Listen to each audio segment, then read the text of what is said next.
ప్రేమ చేస్తే నువ్వు ఎక్కడ పాడైపోతావు అని చెప్పి తను చినిగిపోయిన బట్టలు వేసుకొని నీకు మంచి మంచి బట్టలు ఇప్పిస్తాడు రా నాన్న. పాపం తను పరిగికో వికారాబాద్కో పంట మొత్తం తీసుకొని వచ్చిన తర్వాత పంట అమ్మిన తర్వాత ఒక 10,000 జేబులో పెట్టుకొని ఇంటికి వెళ్తూ ఉంటే మధ్యాహ్నం 3 అవుతూ ఉంటుంది, ఆకలి అవుతూ ఉంటుంది నాన్నకు బాగా. నాన్న తిందామని చెప్పి ఒక రెస్టారెంట్ ముందర నిలబడి లోపలికి పోయి బిర్యానీ ఎంత ఉందని చెప్పి చూస్తే 250 రూపాయలు ఉంటుంది. నాన్నకు ఆకలి అవుతూ ఉంటుంది, పేగులు మాడిపోతూ ఉంటాయి. అరే నేను ఈ పూట 250 రూపాయలు పెట్టి బిర్యానీ తింటే నా ఒక్కడి కడుపు నిడుతుంది, అదే ఇంటికి ఏమన్నా తీసుకుపోయినా అనుకో నా పిల్లలు కూడా హ్యాపీగా తింటారని చెప్పి తన కడుపు మార్చుకొని ఇంటికి మీ నాన్న వస్తాడు బాస్. రియల్గా మన నాన్న హీరో కదా. ఎన్నోసార్లు ఒక్కసారి ఇంటికి వెళ్ళిన తర్వాత నాన్న నీతో ఫ్రీగా ఉంటే అడగండి, నాన్న నీకు ఎన్ని కష్టాలు ఉన్నాయని చెప్పి పెద్ద చిట్టా చెప్తాడు బాస్. ఎన్నో అప్పులు ఉన్నాయి నాన్నకు, ఎన్నో ప్రాబ్లమ్స్ ఉన్నాయి నాన్నకు. అమ్మ మీరు ఆడపిల్లలాగా పుట్టినరు, రియల్గా మీ అమ్మ నాన్నకు సెల్యూట్, మిమ్మల్ని చదివిపిస్తున్నారు. మీ రియల్గా సెల్యూట్ వాళ్ళకి. ఎందుకంటే ఆడపిల్ల పుట్టిందని చెప్పి చాలామంది బాధపడుతూ ఉన్నారు.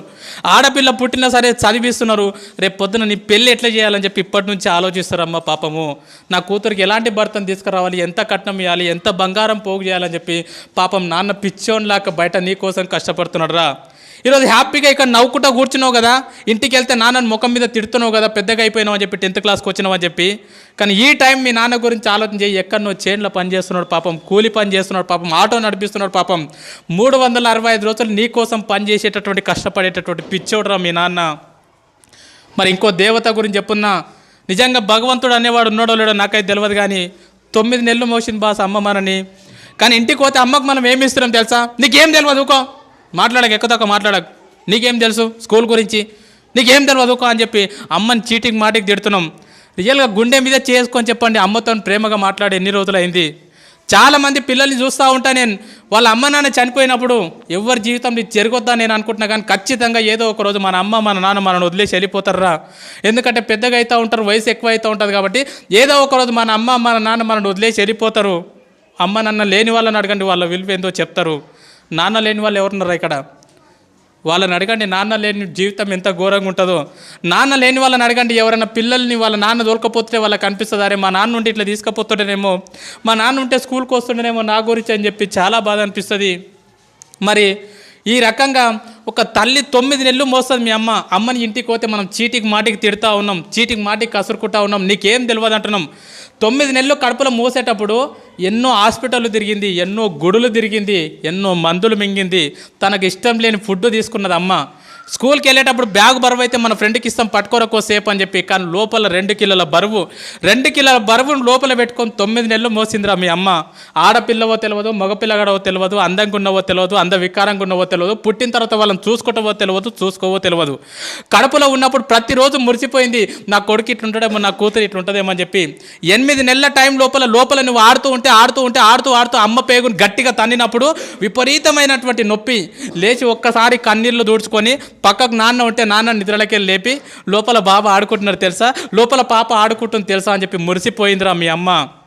9 నెలలు నిన్ను మోసిన తర్వాత ఈ ప్రపంచం లోపలికి నిన్ను తీసుకొచ్చేటప్పుడు మీ అమ్మ నిన్ను ఈ ప్రపంచం లోపలికి ఎట్లా తీసుకొస్తుంది తెలుసా? 2 రకాలుగా తీసుకొస్తుంది బాస్. ఒకటి caesarean delivery, 2 normal delivery. Caesarean delivery అంటే ఏందో తెలుసా బాస్? రియల్గా నా జీవితంలో నేను డిగ్రీలో ఉన్నప్పుడు నాకు అపెండిక్స్ ఆపరేషన్ అయింది. 3 కుట్లు పడితే 3 నెలలు ఇబ్బంది పడ్డా నేను, 3 కుట్లకు 3 నెలలు ఇబ్బంది పడ్డా. సిజేరియన్ డెలివరీ అంటే తల్లి తన కడుపును మొత్తం కోయించుకొని నిన్ను ఈ ప్రపంచం లోపలికి తీసుకొస్తుందిరా. డాక్టర్ అంటాడు, అమ్మ నీ కడుపు మొత్తం కోసి బిడ్డను బయటికి తీయాలంటే ఇప్పటి వరకు ఏ తల్లి కూడా నాకేం కావద్దు అని చెప్పి ఏ తల్లి చెప్పలే. డాక్టర్ ఏమైనా పర్లేదు, కడుపులో ఉన్న బిడ్డకి ఏం కావద్దు డాక్టర్ అని చెప్పినటువంటి గొప్ప దేవతరా మీ అమ్మ. ఆ రకంగా నీకు సిజేరియన్ డెలివరీ ద్వారా నీకు జన్మనిచ్చింది మీ అమ్మ. సిజేరియన్ డెలివరీ కాకుండా నార్మల్ డెలివరీ, మ్యాక్సిమం మీ తల్లులు నీకు ఎక్కువ నార్మల్ డెలివరీ ఇచ్చింటారు. నార్మల్ డెలివరీ అంటే ఏం తెలుసా? ఒక్కసారి ప్లీజ్ అందరు ఇట్లా గిల్లుకోండి, ఒక్కసారి ప్లీజ్ గిల్లుకోండి అందరు, ఒకసారి కంపల్సరీ గిల్లుకోవాలి అందరు. గిల్లుకున్నారా? ఇప్పుడు గిల్లుకుంటే మీకు ఒక నొప్పి వచ్చింది కదా, పెయిన్. ఆ పెయిన్ని దేంట్లో కొలుస్తారంటే డెల్స్లో కొలుస్తారు. ఇప్పుడు నీకు అయినటువంటి పెయిన్ ఎంత అంటే 0.01 డెల్. 0.01 డెల్కి అబ్బా అంటున్నావు. నేను వచ్చి నీకు గట్టిగా తొడపాశం పెడితే అది ఎంత ఉంటుంది అంటే 0.1 డెల్ ఉంటుంది. 0.1 డెల్కే తల్లడిల్లిపోతున్నావు అబ్బా అంటున్నావు. కానీ 9 నెలలు నిన్ను మోసి నిన్ను ఈ ప్రపంచం లోపలికి తీసుకొచ్చేటప్పుడు మీ అమ్మ ఎంత నొప్పి భరిస్తుంది తెలుసా బాస్? 57 డెల్స్ నొప్పిని భరిస్తుందిరా. 57 డెల్స్ నొప్పిని భరిస్తుంది బాస్. 57 డెల్స్ నొప్పి అంటే ఎంతో నీకు అర్థం కాదు. 20 సుత్తెలు తీసుకొని ఒక్కసారి వెన్నెముక మీద ధన ధన ధన కొడితే ఎంత నొప్పి అంత నొప్పిని భరించింది అమ్మ. 20 తేళ్ళు శరీరం మీద మొత్తం కొడితే ఎంత నొప్పి అంత నొప్పిని భరించింది మీ అమ్మని నీ ప్రపంచం లోపలికి తీసుకొచ్చేటప్పుడు. ఒక కాయన్ని తీసుకెళ్ళి ట్రైన్ పట్టాల మీద పెడితే ఎంత విస్తరిస్తుందో అంత నొప్పిని భరించింది అమ్మ. అంత నొప్పిని భరించి 9 నెలల తర్వాత అరుపుల మధ్యలో కేకల మధ్యలో మొత్తం నేలకేసి కొట్టుకున్నది, గింజుకున్నది, గొంతు పోయేటట్లు అరిచింది. లేబర్ రూమ్లో జన్మనిచ్చింది బాస్. నువ్వు బయటికి వచ్చిన తర్వాత నువ్వు రక్తపు మడుగులో ఉంటే డాక్టర్ నిన్ను బ్లౌజులతో పట్టుకుంటే అమ్మ మాత్రం నిన్ను డైరెక్ట్ తీసుకొని పాపం ముద్దాడిందిరా. రక్తం మధ్యలో ఉన్నటువంటి నిన్ను తీసుకొని మల్లె పువ్వులాక చేసి పెంచి పెద్ద చేసింది బాస్. తను నిన్ను పెద్ద చేస్తుంటే ఎన్నోసార్లు తను పక్కకు తను తింటుంటే ఎన్నోసార్లు మూత్రం చేసినావు, ఎన్నోసార్లు బాత్రూమ్ చేసినావు. ఒక్కరోజు కూడా విసుక్కోకుండా తను తినేది పక్కకు పెట్టి అల్లారు ముద్దుగా పెంచి పెద్ద చేసిందిరా అమ్మ నిన్ను. అలాంటి అమ్మకు మనం ఏమి ఇస్తున్నాం? నీకేం తెలియదు పో. సపోర్ట్ చేయకుండా ఉండు. నువ్వు ఎక్కువ తక్కువ మాట్లాడకు. నువ్వు నీ బెస్ట్ ఫ్రెండ్ని ఒక మాటను వాడు రేపటి నుంచి నీతో మాట్లాడతాడు. మన బెస్ట్ ఫ్రెండ్ని ఒక మాట అంటే వాడు రేపటి నుంచి మనతో మాట్లాడాడు. మరి అమ్మని రోజు అన్ని మాటలు అంటున్నా కూడా ఎట్లా భరిస్తుంది ఒకసారి ఆలోచన చేయండి. ఎన్ని మాటలు అన్నా కూడా, నువ్వు ఎన్ని బాధలు పెట్టినా కూడా ఈ ప్రపంచం లోపల మళ్ళీ నిన్ను అంతే ప్రేమగా చూసే దేవత ఎవరంటే మీ అమ్మనే బాస్, మీ అమ్మనే బాస్. ఎందుకంటే చాలామంది పిల్లల్ని బయట నేను చూస్తూ ఉన్నా, అమ్మ నాన్న ఉన్నప్పుడు వాళ్ళని పట్టించుకోరు.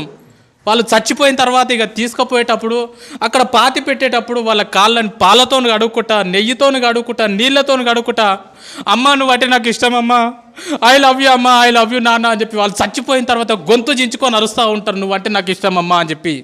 వాళ్ళు చచ్చిపోయిన తర్వాత నువ్వు చూస్తే నువ్వు ఏడిస్తే వాళ్ళకి తెలుస్తుందా? చచ్చిపోయిన తర్వాత అమ్మ నువ్వు నాకు అంటే ఇష్టం అంటే వింటదా? చచ్చిపోయిన తర్వాత వింటారా బాస్? చచ్చిపోలేదు కదా, బతికే ఉన్నారు కదా, మీకోసం 365 రోజులు కష్టపడుతున్నారు కదా. ఈరోజు ఇంటికి వెళ్ళిన తర్వాత చెప్పండి, అమ్మ నువ్వు అంటే నాకు చాలా ఇష్టం అమ్మా, నన్ను ఎట్లా కన్నావమ్మా, అసలు నేను ఎంత లక్కీ అమ్మా, నా కోసం ఎంత కష్టపడుతున్నావు అమ్మా అని చెప్పి.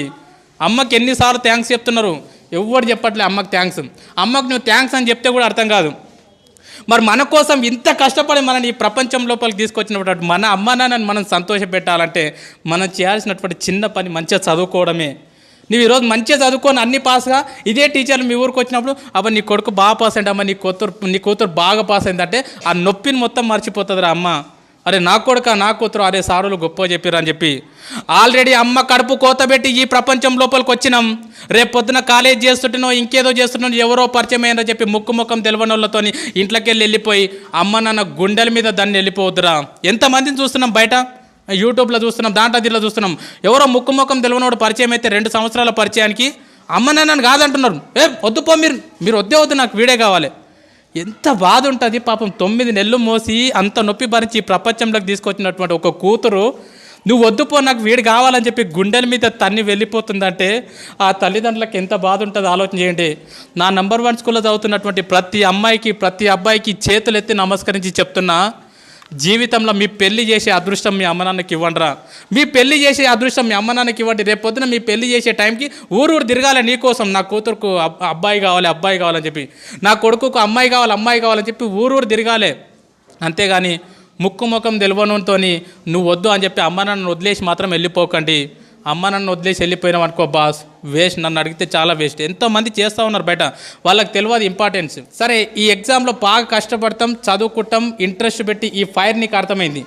ఇన్ కేస్ నువ్వు ఎంత కష్టపడి చదువుకున్నా రేపు పొద్దున యాన్యువల్ ఎగ్జామ్ అప్పుడు నీ హెల్త్ బాగాలేకనో సంథింగ్ ఏదో ఫెయిల్ అవుతావు. ఒక్కొక్కసారి ఫెయిల్ అవుతాం.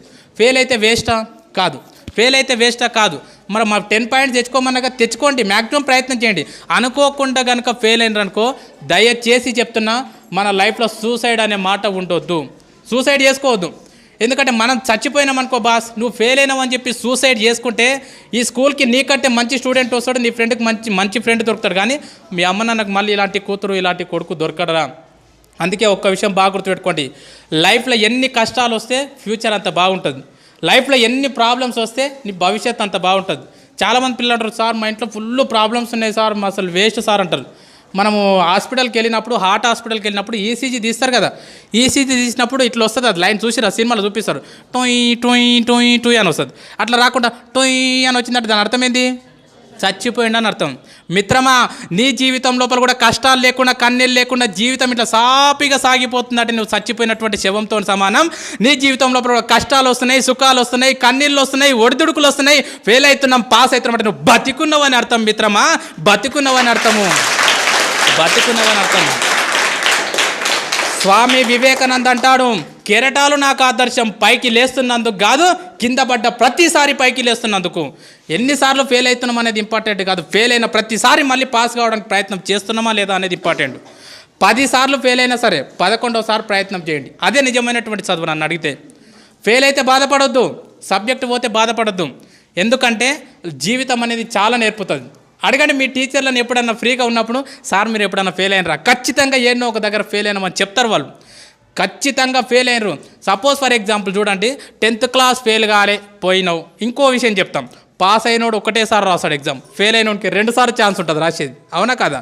సో 10th క్లాస్ ఫెయిల్ అయినావు, హ్యాపీగా వెళ్ళిపోయినావు, ఇంటర్మీడియట్ మంచిగా నడిచిపోయింది, డిగ్రీ మంచిగా నడిచిపోయింది, ఇంకేదో నడిచిపోయింది, నీ జీవితంలో ఎక్కడ ఫెయిల్యూర్ లేకుండా ఇట్లా జీవితం సాఫీగా సాగిపోతుంది. రేపు పొద్దున జాబ్ చేసేటప్పుడు నీకు ఫెయిల్యూర్ వచ్చింది అనుకో, ఖచ్చితంగా హార్ట్ అటాక్ వచ్చి స్పాట్లో చచ్చిపోతావు నువ్వు. ఎందుకంటే నీకు ఫెయిల్యూర్ అంటే తెలియదు, ఓటం అంటే తెలియదు. అందుకే నేనేం చెప్తానంటే చాలామంది పిల్లలకు ఆటలు ఆడమని చెప్తాం. ఆటలు ఆడడం అనేది ప్రైవేట్ స్కూల్లో ఏడుంటుంది మిత్రమా, ఇలాంటి గవర్నమెంట్ స్కూళ్ళలో మాత్రం ఉంటుంది. ఏ స్కూల్కు గ్రౌండ్ ఉన్నా చూడండి, ఏ స్కూల్కు గ్రౌండ్ లేకుంటుంది.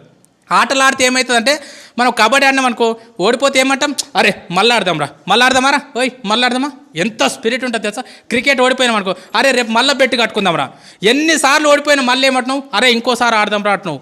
ఆటలు నీ జీవితానికి అవి నేర్పుతాయి. ఎన్నిసార్లు ఫెయిల్ అయినా సరే మిత్రమా, బాధపడకు, కన్నీళ్లు పెట్టుకోకు, మళ్ళీ లేచి ప్రయత్నం కొనసాగించు. నా దృష్టిలో ఫెయిల్ అయితే ఫెయిల్ అయినట్లు కాదు, ఫెయిల్ అయిన తర్వాత పాస్ కావడానికి ప్రయత్నం చేయకపోతే నువ్వు ఫెయిల్ అయినట్లు.